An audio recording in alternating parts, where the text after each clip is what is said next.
کی حدیث ہے ترمذی شریف کی، اس کی راویہ اما عائشہ صدیقہ رضی اللہ تعالی عنہا ہے۔ ایک دفعہ حضور انصار کے قبیلہ کی صلح کروانے کے لیے تشریف لے گئے۔ انصار جو مدینے والے تھے ان کو انصار کہتے ہیں۔ نبی پاک ان کے درمیان صلح کروانے کے لیے تشریف لے گئے، تو یہ سرکار دو عالم صلی اللہ علیہ وآلہ وسلم کی غیر موجودگی میں یہ جماعت تھی کہ حضور موجود نہیں تھے، تو بلال حبشی نے اذان دی۔ اذان کے بعد ابو بکر صدیق کی بارگاہ میں عرض کی کہ آپ جماعت کروائیں، حضور انصار کے درمیان صلح کروانے کے لیے تشریف لے گئے ہیں۔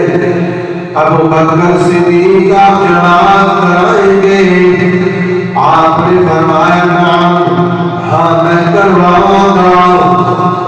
ابو بکر صدیق نے جماعت کروائی، جماعت مکمل ہوئی، سلام پھر گیا۔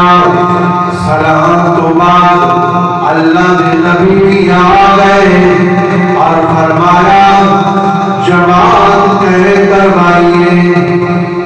اتنی تحقیق کرنے کی کیڑی لوڑ ہے؟ جماعت کی ہونی تھی، ہو گئی ہے، نماز پڑھی گئی ہے، لیکن جماعت ہو گئی ہے۔ جماعت ہونے تو بعد حضور تشریف لے آئے، نبی پاک پہ پوچھتے ہیں جماعت کروائیے۔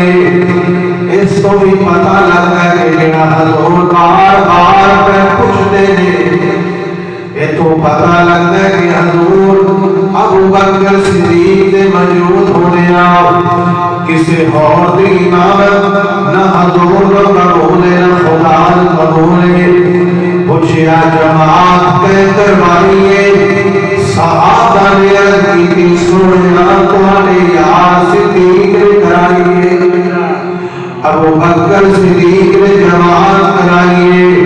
اللہ کے نبی نے فرمایا تو بڑا اچھا کیتا ہے جڑی جماعت ابو بکر صدیق نے کرائیے، اور اس حدیث سے بھی فرمایا کہ تساں ٹھیک کیتا ہے، امام ابو بکر کو بنایا ہے، کیونکہ نہ رب کو منظور ہے نہ مسلمان مومن کو منظور ہے جب تک ابو بکر صدیق موجود ہے۔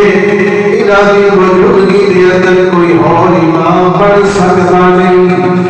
نہ اللہ منظور ہے نہ مومن منظور ہے، یہی منظور ہے کہ جب تک صدیق امام ہے، ابو بکر ہی امام ہے۔ تو آگے